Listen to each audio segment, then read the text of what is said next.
Welcome everybody to the TowerCast, episode 20. We got an interesting episode today. Assumed, written, and directed by your one and only Michael D. Head. What's going on, Michael? Good. How's it going? Pretty good. Also, we have Carlos de la Torre, Try that again. Let's try that again. how do you say it? Executive producer Carlos de la Torre. How you doing? Thank you for tuning into the TowerCast, guys. We love that you guys are listening in. Yeah. And then we also have Eric Sanchez. Say more than 3 words, please. That's no words. All right, that's 2. We'll get that. There you go. Well, and then we got Michael de la O on the audio. What's going on, Michael? How's it going? And then Austin Young.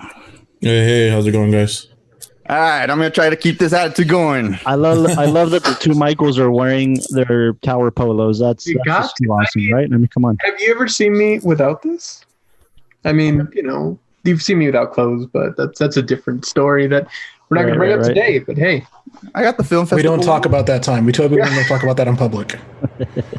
All right, Michael, to start this off, man, I know that this is one of your type of stories. Mm-hmm. How did you get into the story, man? Assumed. Well, this is actually my thesis film for my master's. I have a master's in film and television production from Asbury University, and it was a lot of fun. I wrote this the semester before we shot it and premiered it. Had a lot of help. The concept changed a lot. It was not originally a police officer. It was originally a criminal that was actually stealing people's identities. So, and I have a feature that kind of has the same concept. It's a little bit different, but it's kind of the same concept of somebody else is taking over your life.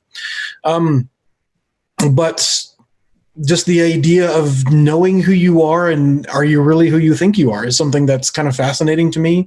And what is it that defines us as people? Is it our behavior? Is it our how we speak, how we talk, how we treat people? Is that what really defines us as people? So it was just this kind of funky little sci-fi concept. And so I made it and I enjoyed it. It was a lot of fun to shoot. So yeah, that's the brief overview of how the genesis of it.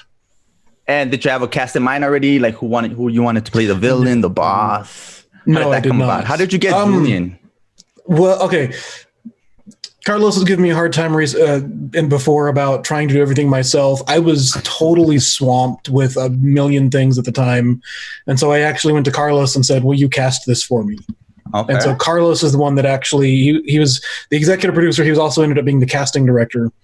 Okay. And Carlos, doing everything, Carlos. Yeah, I didn't remember that, honestly. You did, yeah. Yeah, that's right. You sent me Julian stuff and like one other person, and I'm like, get Julian because yeah.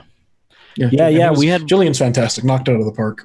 Yeah, he played this part really well. We had been trying to get him for a little while to come to Tower once we discovered him and saw that he's a fantastic performer, both in theater and film. And we kind of saw his work and we thought we got to get this guy in a film. And he's really good. Definitely fit the part. Oh, yeah. And Michael, Michael, I think this film, Michael, was probably the film where I learned the most as a producer. Like I think it was a real learning experience, given like all the movement that we had and the different awesome locations we shot at and I remember Michael was working on props extensively. So all the props you see in the film for the most part, like handheld props, those were Michael built. He built those props, So definitely. You give me a hard time about those. I remember that. I remember. I remember I looked at them and then the first version of the armbands. They were made out of soccer shin guards. Yes, so at my brain associated, I was like, dude, they look like shin guards. We need to change them. And he did something, and then they didn't look like that anymore. But yeah, we went back and forth on those. But this for sure, Michael. I think we gave Michael more. I don't want to say support, but we knew he was going to knock this film out of the park. Like we knew this was Michael's niche. We knew this is where he lived. We knew he was going to kill this film, and it's just his type of movie, like you said, Castro. Because it's kind of like a mystery with a slight hint of fantasy. So that's pretty cool. Science fiction, of course, I like fantasy too, but that's a whole other thing. Yeah. And I have to ask, that thing that he was wearing on his thing, where did that thing come from? Where did that idea that he's wearing? Oh, I just needed something that looked kind of like a monitor. So without looking like an ankle monitor, like a futuristic ankle monitor. Hey, Tessa. It looked like one of those Power Ranger things.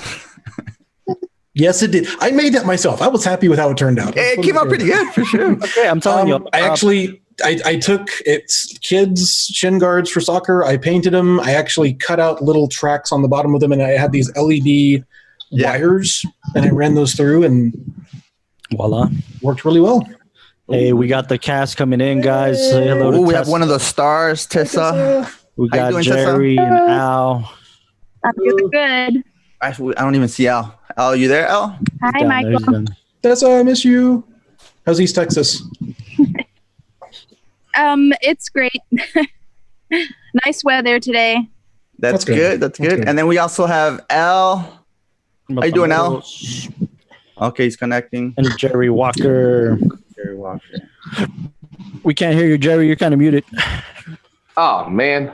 Hey, now we can hear you. There we go. What's up, Hey, Jerry? hey. How's it going, everyone? Pretty good. How about yourself, man? Finally got you Doing on. good. Hanging in. She's doing good. Yeah, we're just trying to get everybody in situated. Now we got Juan back in the picture. Yay. Sorry, guys. Sorry, we're trying to kind of get Technical this situated. difficulties.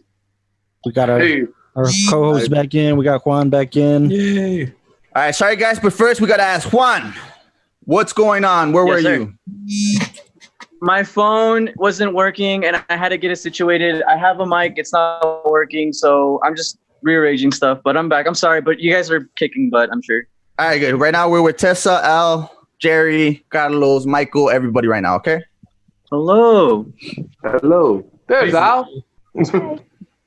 So, as everybody Yo, I'm not knows, gonna you lie, know- this episode should be very interesting because everyone here has already been with us on the TowerCast podcast, from Michael Head to Al Matamoros to Tessa to Jerry. So it's awesome. We got everybody who's been with us before. So it's gonna be a very exciting episode.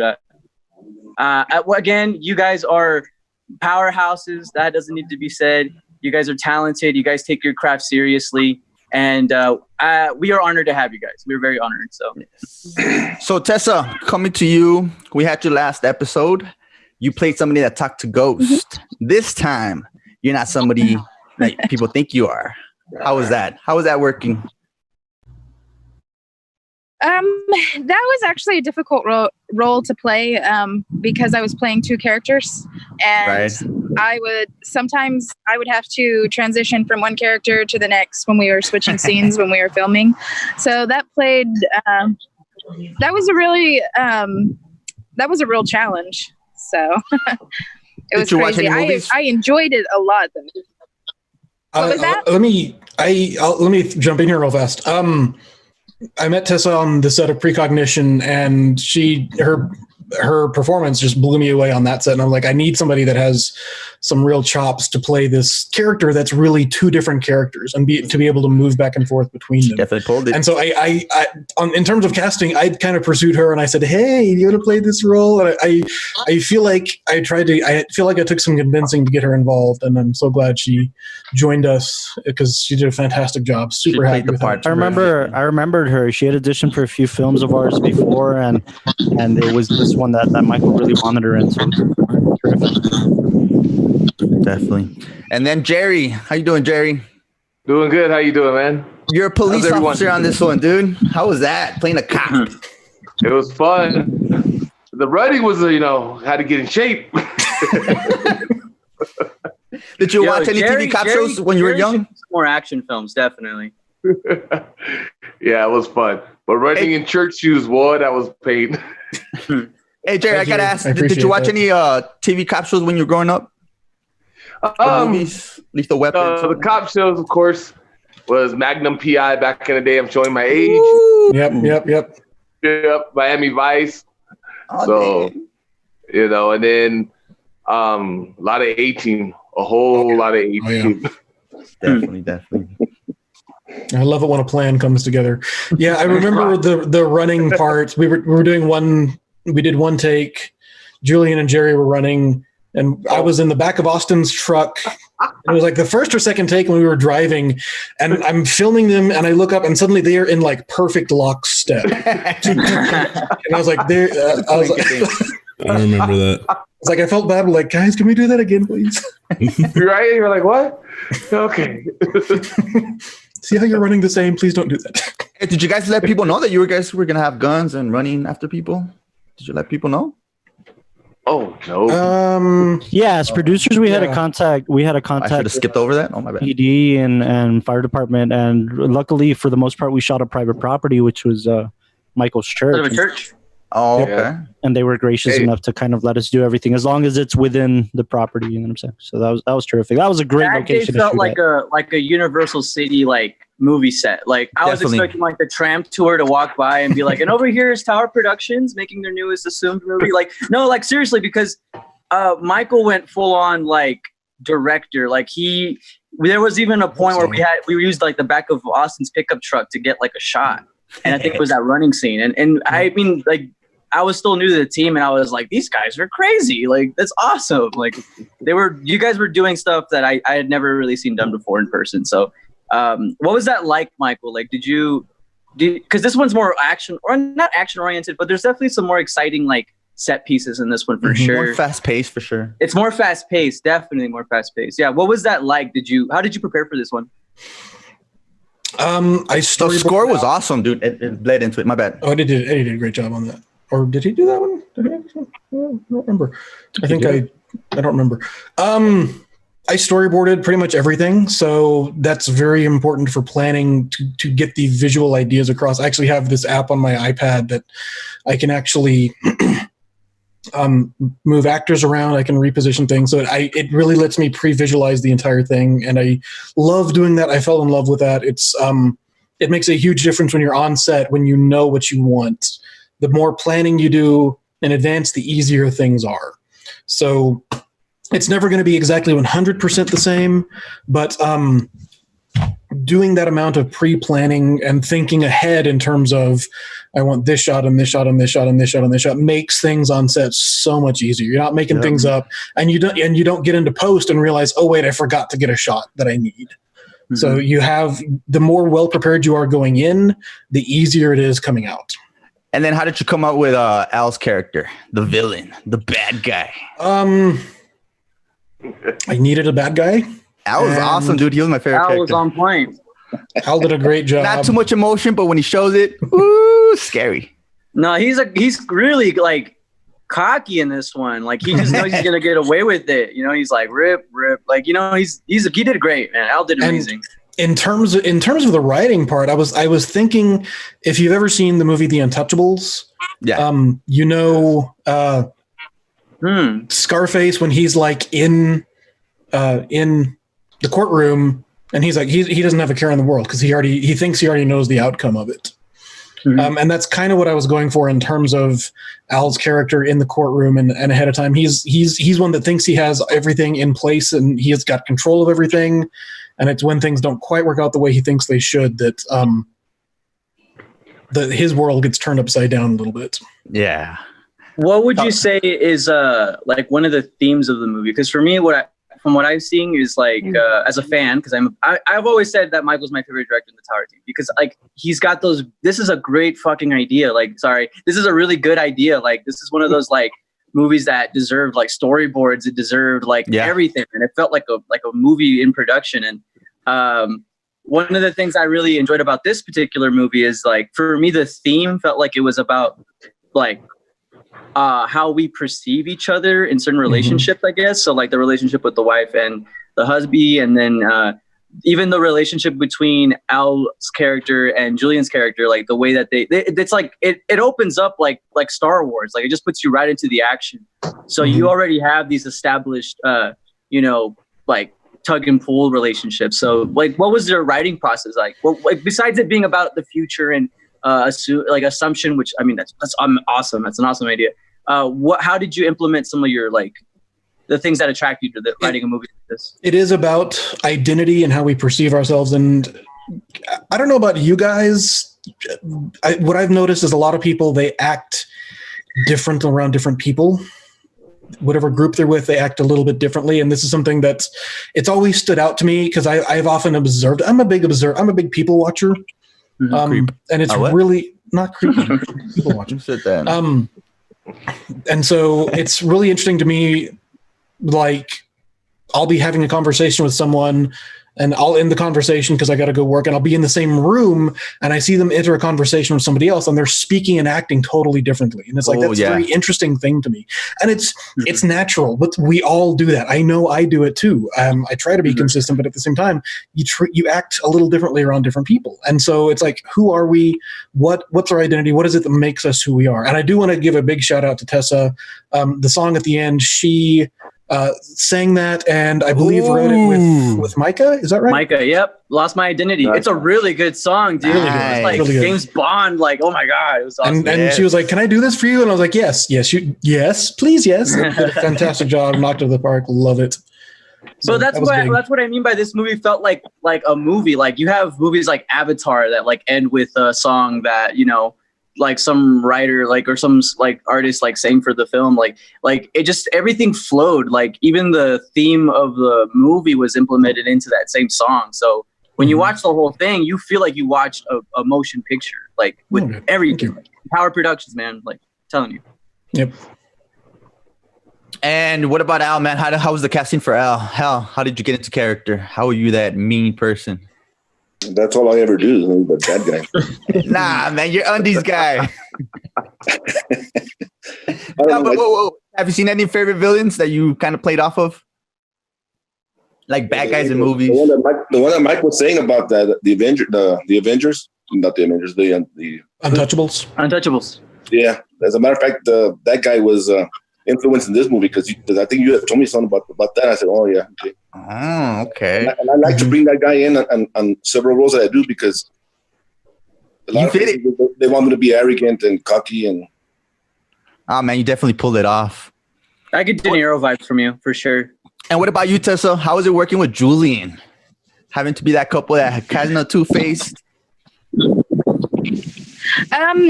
It was great. We had a lot of laughs. Really? I think that, during our script reading, he pronounced chicken parmigiana because it was spelled different. You know how there's two ways to spell it? Right. And we could not, when we were actually doing that scene, it was hard to get through without laughing. So that kind of like a big put the good vibes inside on, joke now. Yeah. I remember on the set, he said the line. He was like chicken parmigiana, and I'm like, what? It happened. But overall, how was it? How was it when like the last scene where? Oh, it was great. Oh, go ahead. No. How was the last scene where he kind of doesn't believe you, and then he kind of asks you, "Do you want to go grab a cup of coffee?" How was that? The sudden change. That's the real climax of the film. Yeah. That was actually, I want to say that transition was actually kind of difficult for me. Okay. Because I went from it was just like I'm in the suspense. I'm trying to help him, and then everything's back to everything's fixed. Everything's back to normal, and let's go have coffee. So it was kind of actually hard for me, that last scene. And you wouldn't expect that scene to be difficult, but it was kind of hard for me. Michael, can you elaborate on that last scene? We oftentimes movies end with like everything works out good and everything's perfect, but at the same time, this movie is partly about loss. It's about this. What do we do afterwards? And it's something I've explored with some other scripts that I've written that I haven't produced yet, but it's kind of like after the movie's over, what happens? And so he goes back to his house, and what does he do? He expects to be by himself. He knows his actual wife is lost. Yeah. But there's somebody there that looks like her, but it's not her either. And that gets back into that idea of identity. Right. We actually shot a couple of different endings. We ended up using the one that was in the script. We had one where she just left and one where he walked off. We had a couple of different endings we actually shot. That was the one we ended up going with. one of the movies that makes me think of, and this wasn't an inspiration when I wrote it, but one of the things that made me think of was if you've seen the ending of the movie Ransom with Mel Gibson and Gary Sinise. Oh, okay. At the end of the movie, there's this big gigantic fight, and Gary Sinise, his neck gets cut, and he actually bleeds to death on the sidewalk in New York City. And the final shot of the film, and it's played over the credits, is this just super long crane up from the film, and you see the police tape are there, and they're taking pictures and everything, and then it fades, and it's like, and somebody is spraying off the blood off the sidewalk with a hose, and then it keeps fading up, and then suddenly it's just people are just walking over this spot where this tragedy just happened. It's like life goes on afterwards. Nice. And so exploring the idea of the movie's over, what do we do afterwards? How do we move forward after that was something that I really wanted to kind of get at in that final scene. It's actually on your screen right now. I can see it. And they did a great job, fantastic job. I do want to point out, if you pay attention to the colors of the movie, yes.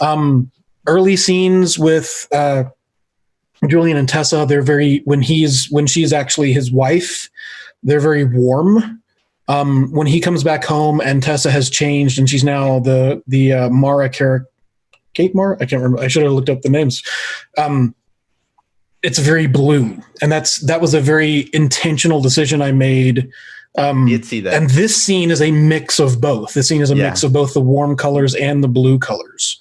Mm-hmm. And I did that on purpose to visually kind of demonstrate things are different now. It's going to be a different situation. It's going to look and feel different based on what we've had before. That was a very intentional decision that I made because I'm little details. That last shot is very like almost biblical. Like it reminds me of I sound super pretentious, but it does remind me of like, you know, like Abraham and Jesus, like that little like they're almost touching fingers, like just the way they I don't know, it's Adam so, and like, God by it's Michelangelo. That wasn't my intention with the shot, but yeah, I can see that. Like it just, that's a beautiful shot, man. I really love like the way you visually told us this story, because I'm dude, it's awesome. Every time I try to guess like what you were going for, like sometimes I'm right, sometimes I'm wrong, but just the way you're able to implement certain themes, like I think in the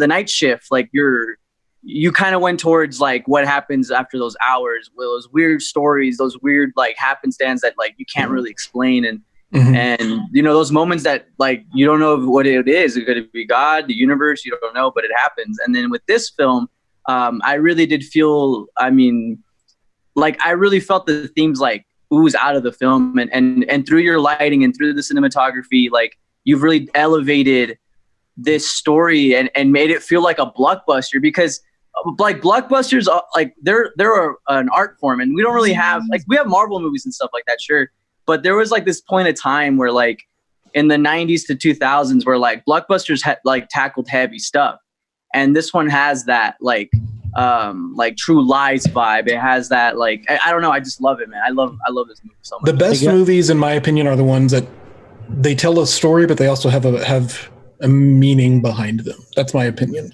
And I always try and do that. Sometimes it works, sometimes it doesn't. This one, I think it worked pretty well. So thank you. Appreciate that. Can you talk a little bit about, I mean, this whole concept of like assumption? I feel like there's a lot of different ways you could have played with it. Like the way it's not just like they put you in a box and then they just like kind of flash freeze your consciousness.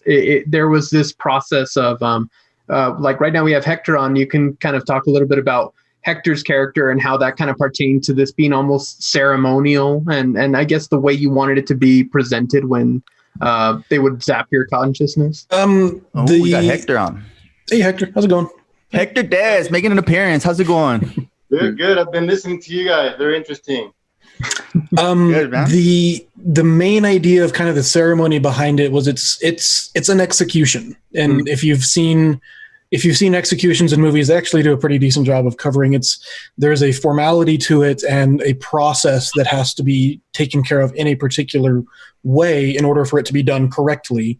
And so, and it really is an execution. And one of the things that I wanted to kind of explore with that is, what is it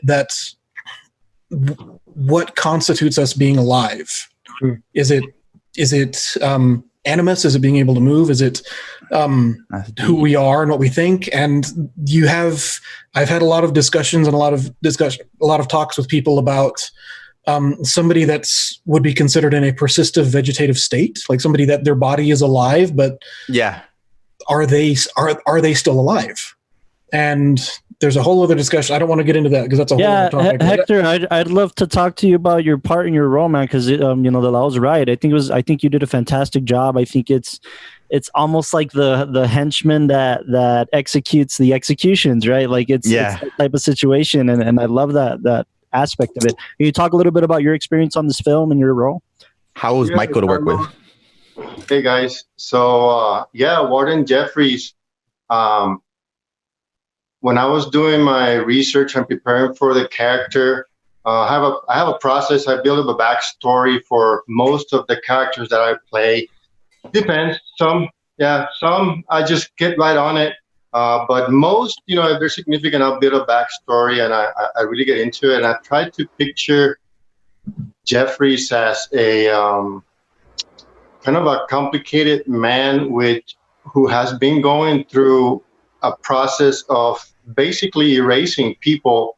What does that do to a person? It gives you this kind of coldness, and I picture Jeffries as a very calculated person who's going through the motions, but also with a kind heart. He does feel remorse in some way for some of the people that get put away.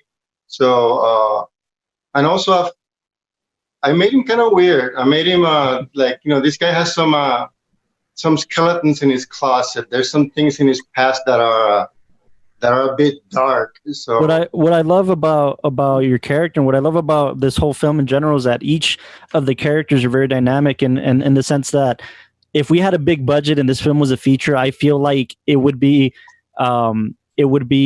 Hector's face on posters for propaganda about Assumption. Like you'd see him in the streets, like he's the picture child, the poster child of Assumption, and he's like the warning guy, He's the one that like parents have like a poster in their kids' room saying, exactly, you don't want to see him. Exactly. Something to keep in mind is the character is not a villain. He's not a bad guy. He has a job to do. He wants to do it well, and he wants to do it right. And I mean that like Uncle Sam is scary to some people, and Uncle Sam is patriotic to some people. Like I feel like that's kind of how Hector's character is, and I do want to kind of talk about Jerry's character as well, because Jerry and Julian's dynamic. It's like a buddy cop movie, man. I'm telling you, you're seeing Lethal Weapon. And I gotta ask Jerry, that interrogation scene was awesome, dude. How did you play that character that doesn't believe his own partner?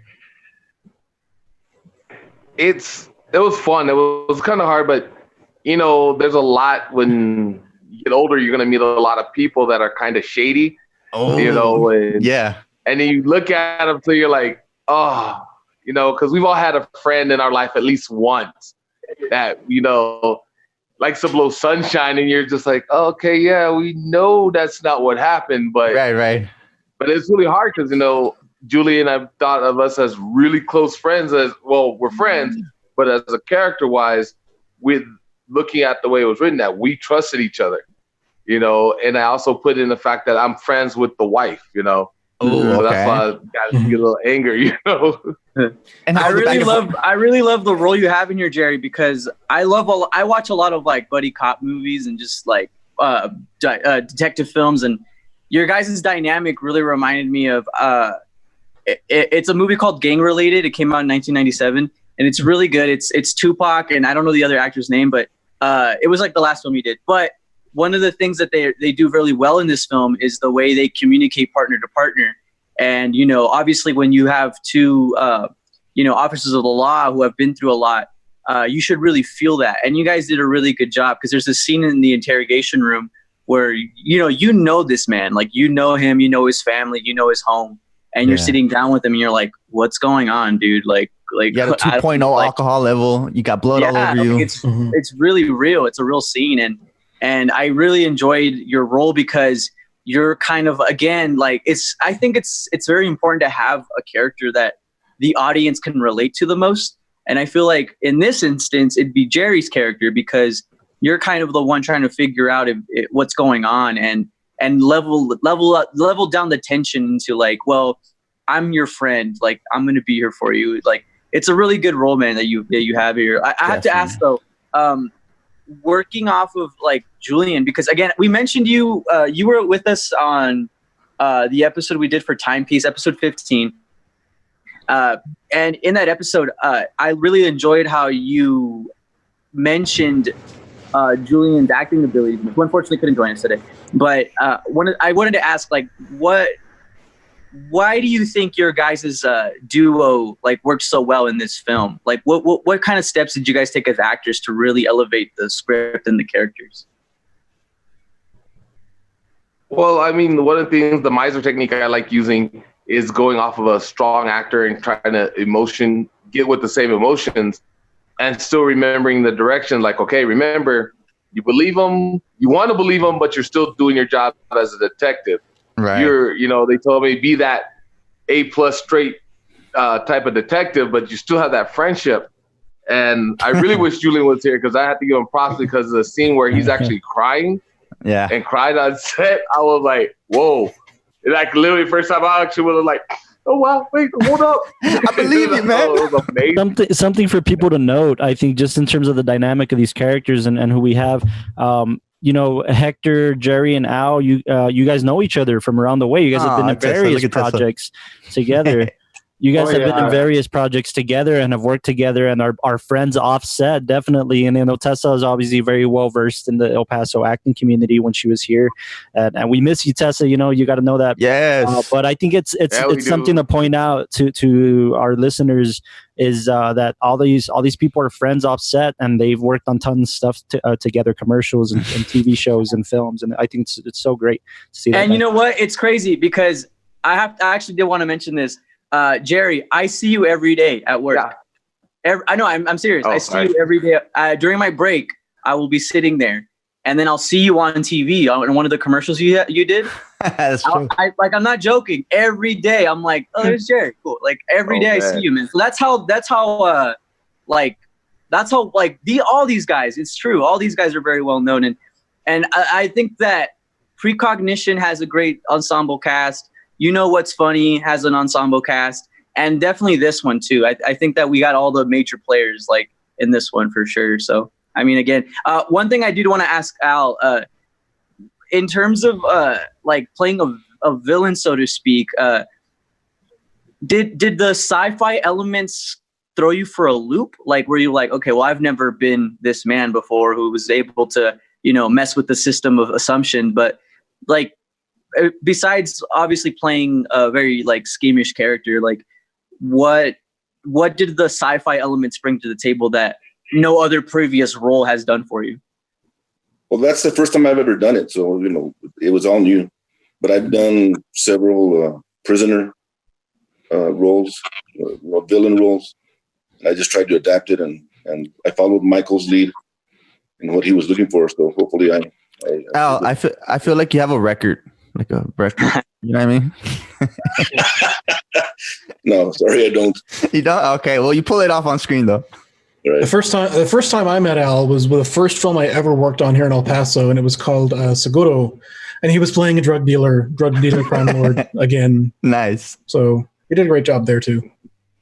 Al's a really nice guy on set too. I remember him being really nice. Yeah. I want to hear about Tessa. What did you think about the cast? Who was the mean one? Who was the best one? Who gave you the most props? Oh, in this in this film, Jules did really good. Definitely on the emotional scenes. I have to give him props for that. I think the whole cast did great. But spill the beans on Michael. It was a blast to do this film. What about Michael? You can be honest. What about? Oh, it was great. He was good. Good directions. It was. Yes. No, he did a great job. I was real comfortable with him. I was able to. I mean, his direction was easily understood. I mean, it was I didn't have any problem working with Michael. You're one of the few. I'm just like. So you can be honest. You can really tell them. And you, Hector, how was it to work with Michael? This was the first time that I worked with Michael, and no, from the get-go, he knows what he's doing. Impressed by his preparation, by his knowledge. Usually, I know we do a lot of, different films, especially when you're starting off, you go through a lot of different set of personalities. Michael was prepared, and he took care of business, and I was thankful for that. Also on set, he just kept it going. That's very important for an actor, is for everything goes smoothly and for people to be prepared and knowledgeable. And thumbs up, buddy. So, Michael, talking about the set, man, what type of set was it? What type of props did you use? Any hiccups? Oh, we had tons of hiccups. My favorite was my favorite was Eric, actually. Eric and James. We had a couple of guys. Eric was an extra in it. James I did see something that I want to mention it, but go for it. I had to buy several costumes, including some full body jumpsuits for these different characters, and I see Eric kind of glaring at me right now. Those were like crazy uncomfortable. The costumes I got were apparently too small. So they had to squeeze in, and I appreciate both of them for being. They had to squeeze in and do like a little action fight thing. Yeah. So I know they did a great job. Thank you guys for being good sports and being fantastic about that. And that was, if we'd had a little more budget, I would have been able to get more costumes. Was this Eric's debut? No, this wasn't. This was his second role. Because he had to be a waiter in technically it's my third role, I think. As a little cameo. Stupid I always get the wackest cameos ever. Like the other one was like a weird, awkward like camera person. Oh, that's right, in the look. Carlos is in there too. Yeah, Carlos is everywhere. Is it? Oh, I'm in a suit. Yeah. You were the. You're one of the ones. The officers. Oh, that's right. Well, in the courthouse. That was a great day. The city of Socorro let us shoot in their courthouse, and it was fantastic, man. We couldn't. Let's talk about the locations, because I love that this film is very versatile in its in its locations. Like it has almost like one of the movies. This is gonna be a weird reference, but one of the movies I really enjoy watching because of its sets is Independence Day, like the first Will Smith one, where you have the White House, you have all these like different locations that are very like suburbia. You have the city, and with this film, I mean, you have the outside of the church where like the altercation happens and the arrest happens. And then you have the Texas court, or the Socorro courthouse that you guys use, which, I mean, it's a real place. It almost looked like Law and Order, to be honest. And then you also have the house of the characters, and as well as the interrogation room, and where all the assumption stuff happens. In terms of locations, like because this was set in the future, like how did you go about filming it to put us in that time period? It's very near future, so it's not where we have like teleporters and spaceships. This is more like 20 years down the line. Oh, okay. So you still Children of Men area. Children of Men. If you've seen, this is an interesting reference, but The Sixth Day with Arnold Schwarzenegger. I actually really like that movie. It's weird. Wow, yeah, me too. Fun. Yeah, one of his best ones. I know. Get to the chopper. No. And I wanted to be very subtle about the futuristic stuff. There was a few kind of hologram effects. And so I wasn't trying to be flashy with future. I was trying to be, this is within our lifetime as possibility. Right. And a lot of this technology, like the hologram stuff, people are working on that right now, and it's coming along actually pretty quickly. Speaking of the holograms, how did you guys pull off those effects? Like there's a really great scene where Julian, his character, he's watching the assumption take place on Matamoros' character, and the way you guys did the special effects for the hologram, it reminded me of two movies. One, THX 1138. There's the way they watch their movies. It's literally just a hologram in their room.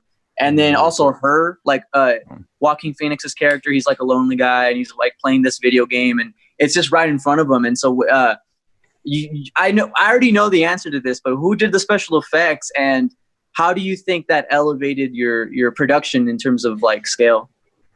I did the effects. Really? Yeah, it's all just After Effects. I took a tutorial from a Star Wars hologram thing and I applied it to the entire image. Wow. And it worked. It came out pretty much exactly the way I wanted it to. I wanted to see that assumption scene first through Julian's eyes as an observer, and then later on when he's actually in the room going through it, and the different experience between those two. Yeah, I think that's something to talk about for sure. Michael did the special effects for the entire film, and it was probably the hardest, most time-consuming thing in post-production. I remember us as producers, we were kind of just wanting to see cut after cut after cut because it's a process, and we never wanted to rush Michael through it. But the fun fact for everybody, we shot assumed before we shot, you're in trouble and you know it's funny. And the post-production just took that much longer that we had to push the film back to the slot number 19 for the Tower 20. So I remember the actors were also kind of angsty, like, where's the film? We want to see the film. We want to see the film. And it's just the post-production just took that long. Yeah, fantastically so. I think the special effects came out fantastic. You know, so. I was overall really happy with them. Those computer monitors that you see in multiple shots, yeah, those are all just green, which overall worked pretty well. Tracking them was sometimes very interesting. And I've had people watch it and they say they can't tell. They thought it was an actual on-screen monitor. And I'm like, no, I created all that. It's all in post. So I see all the flaws in it because I'm just picky like that. Right. What do you like to say, Michael? The film's never finished, only released? It's just, yeah. That's good. I think that's Lucas that said that first. Yeah, films are never finished. They're only abandoned. Yeah. That's pretty good. I will expose Tower today, though, because... and not in a bad way, but I love how you guys, one of the things that I realized is how resourceful you guys were on set. So for example, that's not what Tessa said. Break it down. The parking lot in the beginning of the film is outside the church. Now, in order to get the hospital scenes later on, you guys went inside the church and were allowed to use one of the rooms, brought in a hospital bed. I don't even know how you guys got that. And great story, Michael. Let's talk about it. I want to hear that. I had sent out a couple of posts for people to say, hey, I need a hospital bed for this scene. And another filmmaker in town sent me a picture and said, is this something that you're looking for? And I'm like, yeah, it's perfect. And he's like, it's on sale at, it wasn't Goodwill. It was the Salvation Army store. You bought it? Damn. I bought it. And so I went to this thing. It is broken. It does not actually function. I think it's actually stuck in that upright position it's in the entire time for the film. But we bought it. And the funny thing is, like, the next day, that same filmmaker messaged me and said, hey, did you buy that bed? I'm like, yeah. He's like, oh, I was going to buy it. I'm like, I bought it first. Why did you say it? Do it. Yeah. But it didn't just come with a bed, right, Michael? We got some other equipment, like all the little stuff that's on the side. I put out a message that, hey, I need hospital looking equipment. And what's the name of the society? I forget the name of the Paranormal Society. Paranormal Society. At El Paso, they're like, we have some, come and get them. And literally, honestly, that stuff is still just sitting in our church. Yeah. In my church. It's still just sitting there in that same room we shot in. It's just sitting there. Can I mention that my glasses almost broke getting that down from my truck? Oh, that thing was stupid heavy. All that. Oh man. I think it was maybe 3 or 4 of us carrying this massive equipment. And mind you, look, the church, where we shot at, for the most part, where we kind of had the home base for these scenes, was in the basement. So we had to take it through like skinny stairwells and like doors from the back to the other side of the church. It was ridiculous. It was crazy, but it was fun. It really made me feel like a grip on this film. Like we're gripping all the equipment and getting it all ready. And all of the where Julian is walking down the hall, and actually Tessa too, you find that out later on. That's all in the church too. It's a really old building, so it's multiple buildings that have been kind of grown together. So there's some hallways that are kind of creepy. Yeah. If you like them in certain ways. So that was the look we were going for. And so and Juan's right. We use the parking lot. We use the interior, the church, the basement, the hallways, even the sidewalk is where you see this exterior night sidewalk of the city that was right next to the church. You know, so all this stuff, it just comes to show you, like, you just need to light your sets differently and paint your walls, different colors and stuff. So it was really good. Can you talk about how you did that tracking shot at the very beginning of the film? I mean, I feel like for a lot of people that would have been kind of like, they would have seen like, oh, okay, they were able to like, you're showing them running, like, you're showing Jerry running and all that. But like, how were you able to pull that off as far as like the camera fall? I got in the back of Austin's truck and just went at it. And we were like, action! And we bang on the truck and everybody starts running and driving at the same time. And we had to do it like 5 or 6 times. And Jerry and Julian and Micah, he was in that too. They all did a fantastic job. Very good sports. I know I tortured Jerry's feet. I appreciate that, Jerry. We love you. Let me just say that Jerry and Julian are a lot quicker than they seem. Because trying to keep up with them, I was like, I'll go maybe 5 miles an hour. I'll go pretty slow. And little do you know, I'm like falling behind on them. So it took a couple of tries. It took a couple of tries. Yeah. Juan, I think you're muted. I do like that duo a lot, though. Jerry and Julian, like they make a good duo. Oh yeah, good job. Yeah, but the sets were great, man. I think the shooting in a real courthouse really brought things together for us too.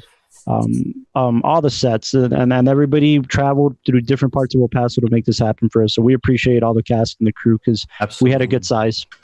A question to the cast any of the props or of the locations that you kind of remember from filming, like did they help you guys in your process? If anybody has any like story or I know that the interrogation room, even though it was in the church, the way the lighting was, it made it feel really cold, like you're supposed to. It really brought the mood. I think that was really good. That's one of my favorite scenes. It's just like, damn. And I mean, Al over here, he had a nice SUV and a nice lady. Like he was feeling it. Yeah, that was good. And also the hospital room was very realistic. Yeah, really. Did some of those props that they put on your head for the Assumption, like, did you sort of like feel like you were in that world that Michael like created? Well, you gotta get into that mood, into like you're actually in the real situation. So yeah, Well, I think the one that probably felt it the most was Hector then, huh? Because I mean, he already talked about how he had the backstory to his character and everything. In terms of the props, man, like, is there any props in particular that you remember or any sets that you were like very fond of?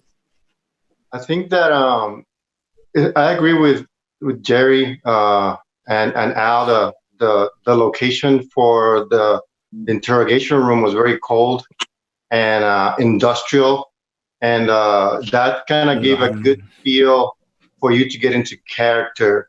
I remember first seeing the props with the arms and the headgear, and I was glad to see that it came out really good on the film, with the lights and everything. So yeah, but the location was great, even though we almost got kicked out because that was my mistake.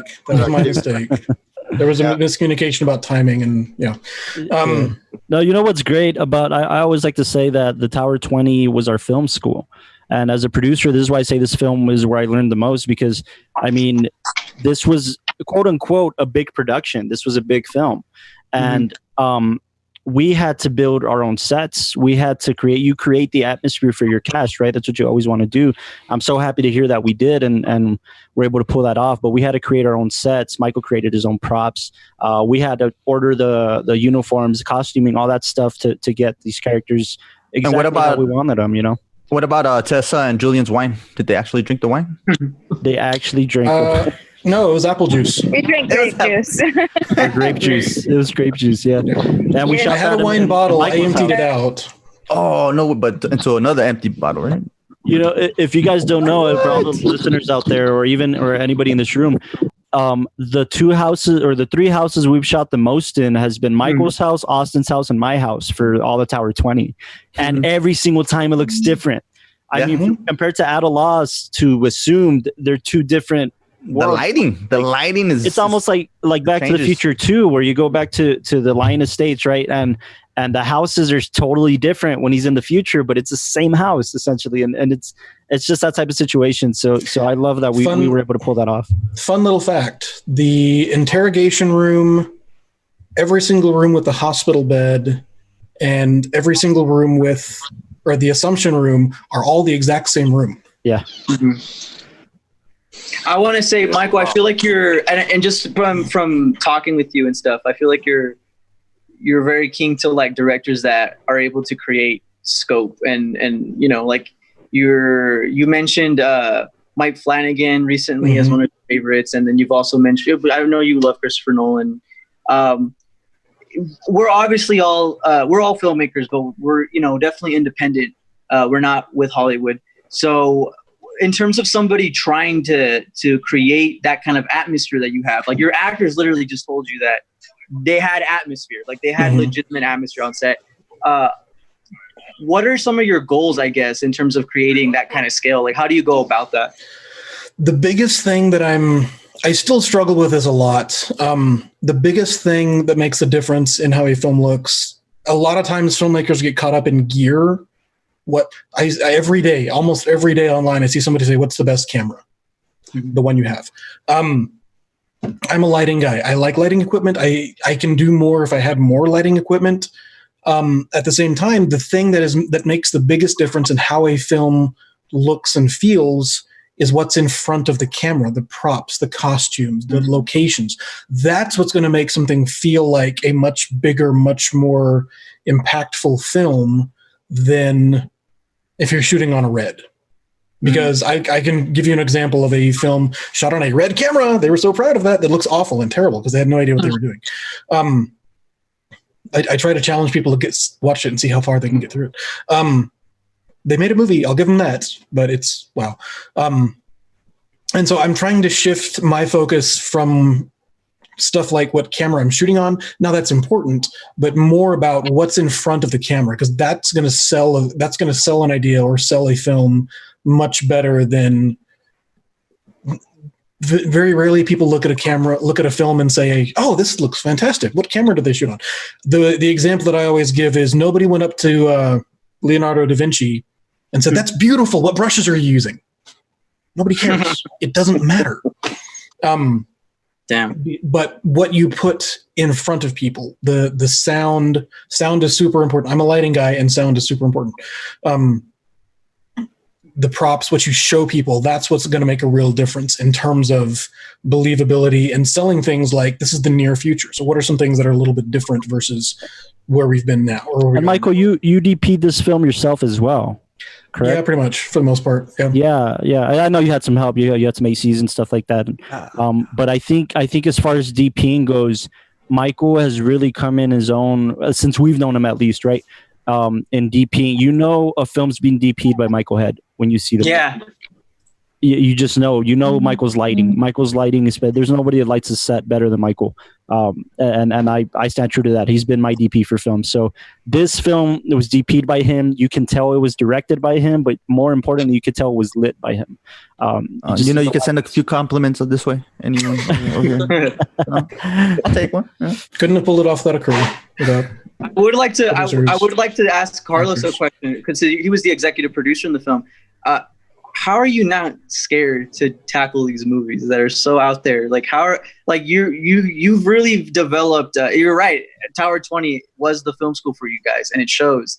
Do these ideas never can we pull this off? Does that question ever come to you, or are you just confident in the team? Which I'm sure you are. I mean, you have a beautiful team.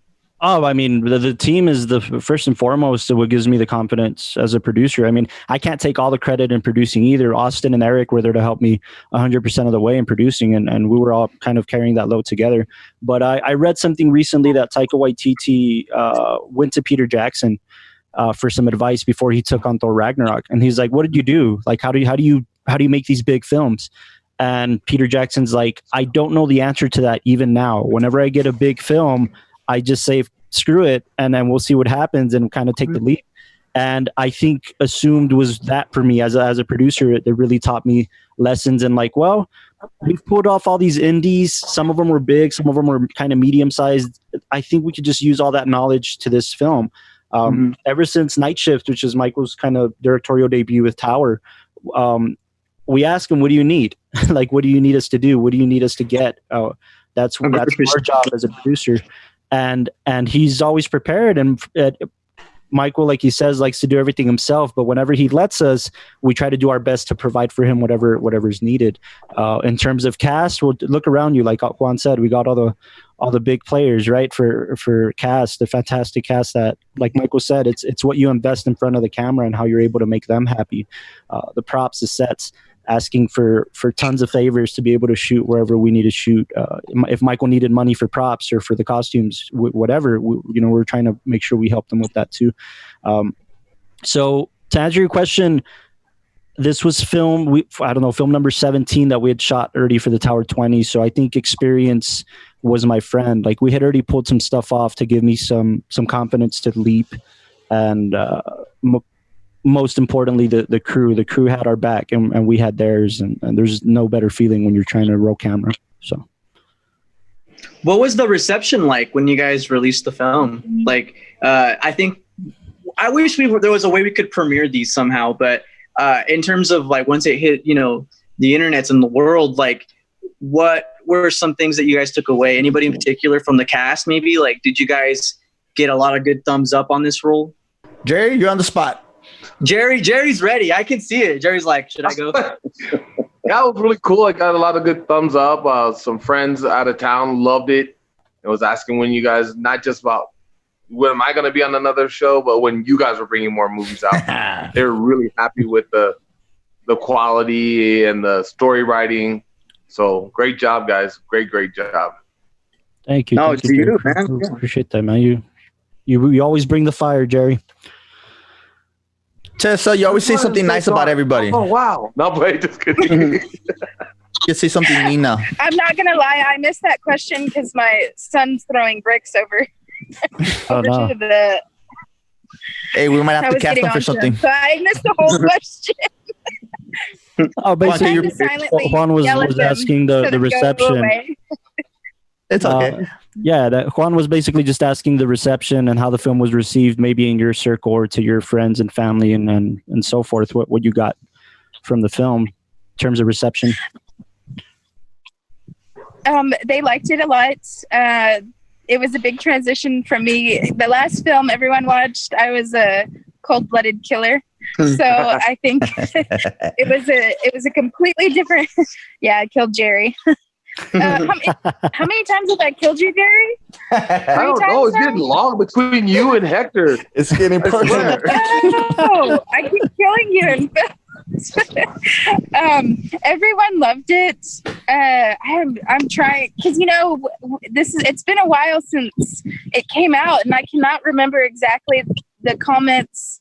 A lot of good compliments on the story plot and how unique it was, and it was a good concept. I'm trying to remember all the comments, but it was all good and positive feedback. Everyone enjoyed it. I know everyone is excited to see it. Honest. No, shout out to you, Tessa, because I see you wearing that. How about you, Al and Hector? How do you guys get the film received? I think it was well received. People, whenever you do a film that showcases something a bit different, it grabs people's attention. We have sometimes, sadly, we get a lot of the same themes here in the borderland, but man, a little sci-fi action and a film's well put together. It's going to be well received, and that's what this did, in my opinion. Awesome. About you, Al? The people that have seen it on my side, they're very impressed. They like the direction, they like the lighting, they like the action. Were they scared of your character? Yeah, my character in the overall film. Different films that I've done with y'all. But they weren't like, Al, I've never seen you act as a bad guy this bad. It's good. I'll throw this out there too, kind of in terms of reaction to it. It's the first time that I remember seeing it entirely. We actually had a post Tower 20 party for everybody. Yeah. And we had all the Tower films playing, and we actually kind of premiered, assumed that one. Yeah. Everybody sat down and watched it. Mm-hmm. And it's very different for me watching people watch a thing that I've worked on, because I see nothing but the flaws. Yeah. And that's just my personality. And so everybody was watching this. We were actually at my house. We have this really big television. So we were watching it at my house. I was sitting in the other side of the room, like curled up into a little ball. Because I'm like, I don't want to watch this. I don't want to watch this with people. And one of the last editions we made before we decided to publish it, and because it was something that was bothering me, in the scene where Julian goes back to his house after escaping and Tessa's there, one of the last things we added for the final cut was those little flashbacks of Elizabeth to really sell that this was her being somebody else. And I wanted to make sure the audience understood that. And that was something that always bothered me. So I added those in. And when that happened, somebody in the room like gasped, was like, no. And I was like, that made me feel amazing. Because I'm like, okay, it works. Okay. I also want to jump in and like say that this, if for those of you that don't know, cast and crew and everybody listening out there, we, this film has been out for about a year or so. And maybe a little less. And we are still getting people talking to us about this film. We, in fact, got our guy Christian, who creates like these awesome fan posters for us. This was the first film he created a fan poster for, was Assumed. So I thought that was really cool. He created the Assumed poster because it just caught his attention, and we never knew him before he sent us his fan poster. So it's still connecting with people out there, and I think that's amazing in terms of reception. It was just it's still getting people out there. So I've heard nothing but good things about this film, the special effects especially. And Mike will beat himself up about it, but it's the effects are still something that made this film look like we had a $10,000 budget for it. So when somebody tells me they can't tell it's a special effect, that means it's well done. Yep. Because if it stands out as a special effect, that means something's wrong with it. That's my opinion on it. That hidden special effects are better than super duper special effects, unless you're like Iron Man or something. But then it's a whole other thing. Great job, Mike. Thank you. Great job to the cast and crew. Couldn't have done it without all of you guys and your hard work. Thank you. We know we had some weird scheduling stuff and stuff happen, but thank you guys for jumping in with us. And this movie had a great cast. We had, Julian in the presence, we had Jerry the Fire, we had Tessa the Quintessa, we had Matamoros, like the Robert De Niro of Texas, and then we had Hector Dez. Like, I mean, these guys killed it. These guys all killed it. We could maybe say what was the biggest lesson you learned while making this movie? For me, is wear 2 pair of socks when running in church shoes. Let me write that one down. Hold on. Right. Something that, for me, it was something I was already practicing, and that was the more planning you do, the easier everything gets. I learned that in 5th grade, dude. I'd love to hear from Austin and Eric, man. Like as producers, they were obviously pulling some weight here too, and were there to help out on set. And I think even Eric operated camera for a lot of the segments. I don't know if you guys want to chime in and just talk about what you guys learned or what you went through for this film. Eric Sanchez, I know you learned a lot on this one. Looking like the Grim Reaper. Come on. Yeah, I definitely did learn a whole lot more. And I had a lot of fun cam mopping for this movie. I listened to a lot of Michael's orders because he was he visioned the whole thing, right? But it was so much fun getting to use new equipment I haven't used before, and just setting up a camera myself, Other than that, yeah, I think this is the most looking expensive movie I think in our catalog, and I'm pretty proud of how it came out. I was like, this looks great. For sure. I think we're all proud of it, man, for sure. There is a quote I did want to read because Michael had mentioned that his current favorite director is Mike Flanagan. He says, "I'm a big believer in building a crew. Movies are the most collaborative art form and tend of the world, and it takes hundreds of people to make one. At the end of the day, I get the lion's share of praise or blame, but everyone on the ground knows that it was all of us." And I think this is like a perfect representation of that. Like everyone here had a part. Everyone here played it. Everyone here brought their game. From everybody, like cast and crew. Yeah, I think you hit that right on the nose, Juan, for sure. And I think Michael, as a director, as a writer, as a DP, as everything, man. I think you really escalated your abilities, and this film was fantastic, and we're all very proud of it. So I already know what Michael's working on next, and I can't talk about it, but it's fantastic. Something totally different from this, I think, and still very exciting, and very much Michael D. Head style to it. So I'm looking forward to seeing everybody's work in terms of the cast as well, and all of the work you guys are doing once this quarantine is over. I know the first thing you guys are going to do is go shoot something, so it'll be fantastic. Yes. And so this is for the cast: Jerry, Tessa, Hector, and Michael. The good word of the day from Michael De La O. Let's see if we can grab it. You always put so much pressure. You guys ready? Where's the handy dandy? Whoever gets it gets a gift. Gets a tower gift. The gift of the virtual high five and whatever Juan's holding. Nah, you'll get a nifty little bag of little snacks. All right, so what's the good word of the day, Michael? I have a word of the day, and I'd like to see if anybody can get it. So a big challenge for, I guess, this word was every time Michael's been on, he knows the word of the day. I look like a fool, you know. I need to up it. So yes, I'm trying some variety. Michael, before you said you were into etymology, which is the origins of words, but I want to see if you know about typography, which is the actual like creation of type fonts and letterings. Does anybody know what kerning is? Okay, how do you spell that? What is what? Kerning. You do? Kerning.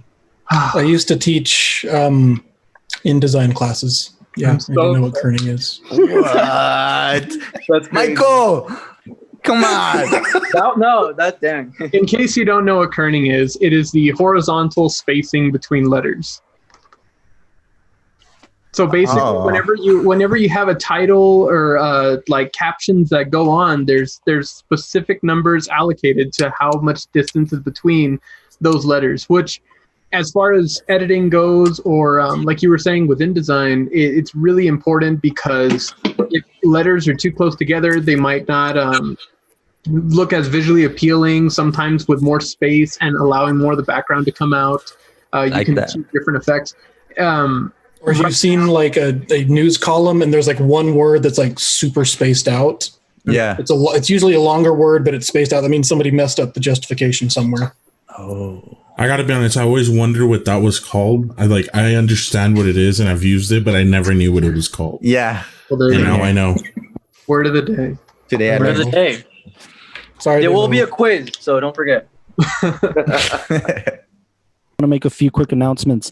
We are going to be attaching a video at the somewhere in this so that you can hear from Julian. He's currently shooting a commercial, which is why he couldn't join us today, but he was kind enough to record a video for us so that he could give his comments on Assumed and what his experience was like. So we'll be attaching that to this podcast, as well as next episode. We'll be updating you guys on our social media, but next episode is our season finale for season 1 of TowerCast.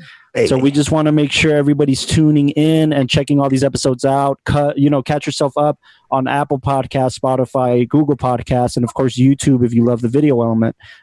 Make sure to catch up before the season finale. Episode 21 is coming up next episode. We'll be making more announcements on that on our social media as that comes. But it's going to be a very exciting one. So please make sure to tune in and share with your friends if you like it. Give us a thumbs up and stuff like that. Make sure to review it. And get ready for the second season. Get ready for the second season. We're already planning that. And Juan, Michael De La O, and Eric Castro have some exciting things for season 2, man. It's going to be fantastic. Before we go to Juana's outro, Jerry, Al, Tessa, Eric, Hector, you guys are awesome. Thank you for hanging out. Appreciate it. You want to plug anything? Is there any projects that have been released that you want to promote right now, or anything that you would like to share with us before you have to take off? I know you got something going on, Hector, Jerry, Tessa, Al. Well, it's a couple of them. There's one called De La Luz. De La Luz. Yeah, it's a film in Cadence Films. It's kind of a immigration story with a nice twist at the end. There's one called The Farmer that also did it with Sherwin Lau and Las Cruces in partnership with CMI. Sweet. And I think Broken Gaiety will be out soon, so be on the lookout for those. Nice. Cool. Nice. Jerry, Mr. Bouncer. the two that I got coming out, well, we're going to be filming Sins of the Mother outside of Albuquerque. We've been doing a lot of reads via Facebook video. That's Sounds coming interesting. up. And my first SAG role, Death in Texas, should be coming up by the end of this year. So, Yeah. That means we can't work with you anymore, man. Come on. We're going to get there. That's true. Yeah, I can't wait, man. We're going to be there. With you guys as our amazing stories writing, not long before we get to that point, man. Oh, we got some things brewing, man. What about you, Al? Not me. I'm pretty much everything I've done is already out. So. Oh, we got some things for you though. Don't worry. I'm looking forward to the summer because I'm ready to go do some more filming. Hell yeah! Awesome. And Thank Tessa you. with a beautiful little kid. How you doing, Tessa? Hello. Right now I'm working on music and hopefully a music video soon. Ooh, we'll nice. see how that goes. Yeah. So I hopefully will be able to start auditioning for some films after this quarantine's over.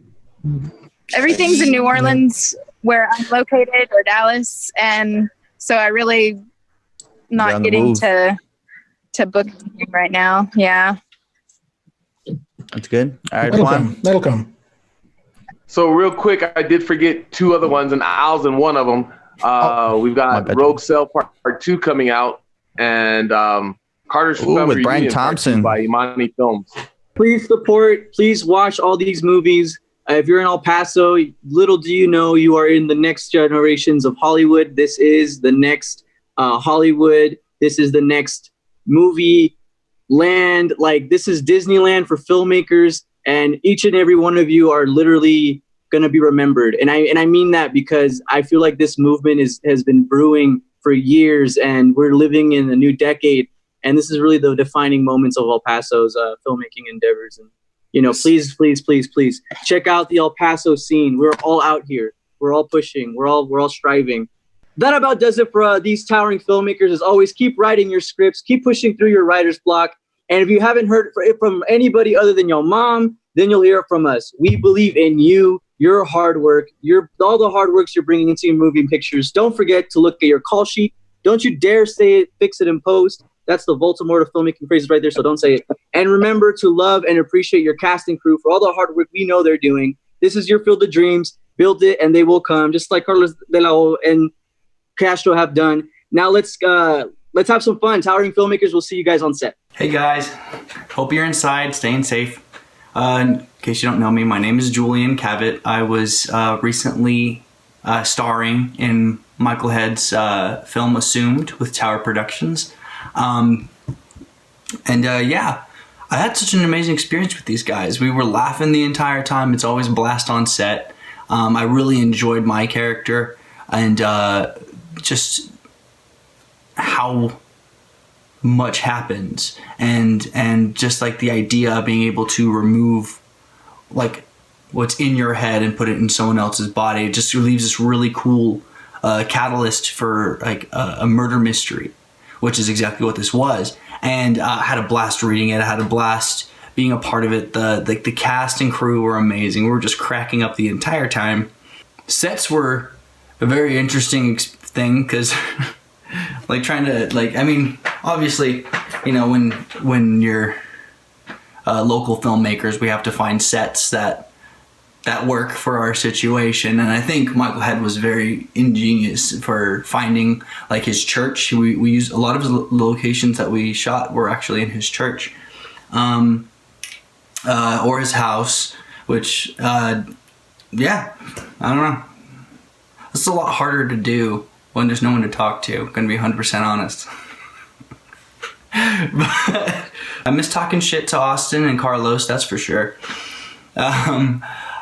Let's see. Michael Head, I really enjoyed that he would listen to the actors' feedback on their opinions of the characters, and he always found a really good like middle ground for us to be like, you know what, I really like that. Let's go with that, and let's go from there. You know, there was a couple options I actually had for the ending, and that I pitched him, and he was very, very open. We shot both, and honestly, I'm very grateful to have a director like that, because a lot of people are like, no, my vision.